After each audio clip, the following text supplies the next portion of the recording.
When Michael MacCarthy was a young boy, he loved going to his granny's house. His mother would help him pack up on a Friday afternoon, and he'd go out to his granny's house, out to the edge of town to spend the weekend. And it was a grand place for a young lad. There was sheep, cattle, there was a barn to explore, there was a well where the water was always cool to drink even on a hot summer's day. And of course, there was his granny's cooking. But his favourite part of the whole weekend was Saturday night. After dinner was done, and he'd go up to the attic where there was a little bed set for him, and his gran would come with him, and she'd tuck him in, and he'd lay there, just the lamp on, tucked up under the eaves, under the roof, and his granny would start to tell him stories. Oh, and he loved listening to her stories.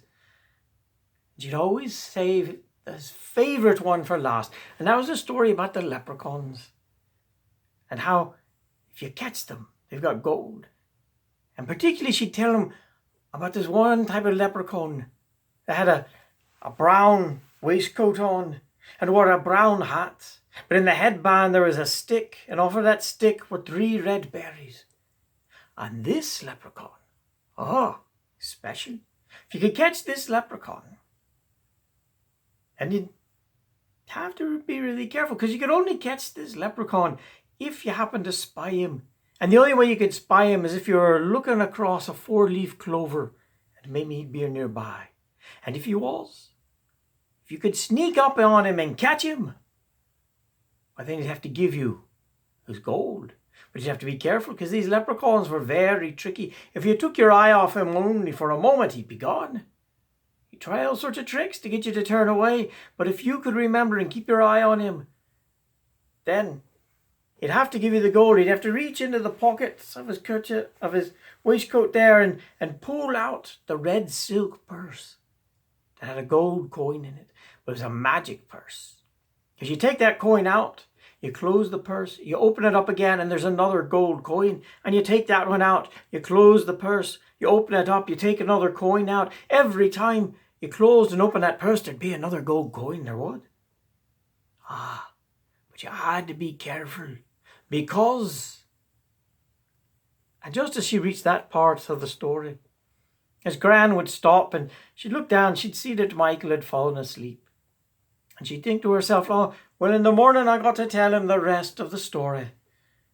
But the next morning he'd sleep late, and there'd be a bustle to get to church and get home and have dinner and then pack him up and get him back home. And she'd never remember to tell him the rest of the story. But Michael always remembered what he'd heard. And as he grew up, he was always looking to see one of those leprechauns. Always looking down as he walked to see if maybe there was a 4-leaf clover. And if he found one, was there one of those leprechauns nearby? He never forgot the story, or at least the part of it he knew. And one day, when he was closer to my age than to yours, he was crossing a field, and he looked down, and there it was, a 4-leaf clover. And sure, he reached down and he picked it and looked across it around that field. There, under that thorn tree, was a wee man wearing a brown waistcoat and a brown hat. And in the headband was a twig with red berries on it. It was that leprechaun, sure. And he was looking the other way. Oh, you know, Michael went sneaking out nice and quiet. He got close enough that he could jump, and he grabbed that leprechaun. I've got you now, sir. I've got you. And that wee man was shaking. Let me go, put me down, let me go. Oh, no, you don't, sir. No, I caught you fair and square, and you have to give me a gold. Oh, all right, Michael. Okay, you've caught me fair and square, I admit it, but... Oh, Michael, do you know that farmer, he's left his bull in the field, and that bull, he's coming right towards you. Watch out, he's going to get you, Michael. And Michael, he started to turn away, but no. You're trying to trick me to look away. My gran warned me about you. I'm not falling for that. And the wee man said, "Oh, Michael, I can see you're a smart fella. You're not, but watch where you're walking, Michael. Watch out for that hole. You're going to step in that gopher hole. You're going to breach your leg." And Michael, he almost looked down. "Oh, no. I'm not looking away. You're going to give me that red silk purse you got in your pocket." "Oh, what red silk purse are you talking about?" "Oh, my gran told me all about it. The red silk purse." "What did your gran tell you?" And so Michael told him the whole story. Well, as much as the story as he knew. When he reached the end of what he thought was the end of the story about the purse, and the wee man looked at him for a moment as if he was expecting something more. But when it was obvious we're at the end of the story, he said, "All right, Michael. All right, I can see you're a canny fella and you caught me fair and square. All right." He reached into his pocket and he pulled out the purse. "Here you go, Michael, the red silk purse with the gold coin. It's all yours." And Michael, he took that purse and he sat the wee man down. All right, thank you, sir, thank you." And he went running off. And as he went running across that field, that wee man kind of waved and said, "All right, Michael, next time you see your gran, ask her to tell you the rest of the story." But you know how it is when you got your mind on something. You hear things, but you don't really hear them. And Michael didn't pay attention. He went running off to the pub. Burst in. Everyone was in there because that's where you spend the evening on an Irish town. And he went right up to the bar and said, "Drinks for everybody." And Mrs. Sullivan, who ran the place, looked at it and said, "Michael, there's an awful lot of thirsty throats in here today. I've got to see the coin what's paying for those drinks before I start to pour them." Michael pulled out that purse. He opened it up. He pulled out that gold coin and clinked it on the bar. "Drinks for everybody." And Mrs. Sullivan saw that gold. And she said, "Right, what's everyone drinking?" And when the drinks were served around, everyone gave a toast to Michael. And of course they asked him, "So Michael, what's the occasion? What are you buying?" And so Michael told the story of how he'd finally caught one of those leprechauns and he'd gotten a red silk purse. And when he was done, he said, "Another round! Drinks for everybody!" And Mrs. Sullivan said, "Now, Michael, one gold coin paid for one round of drinks, but I'll need to see the money it's going to pay for the next before I start pouring."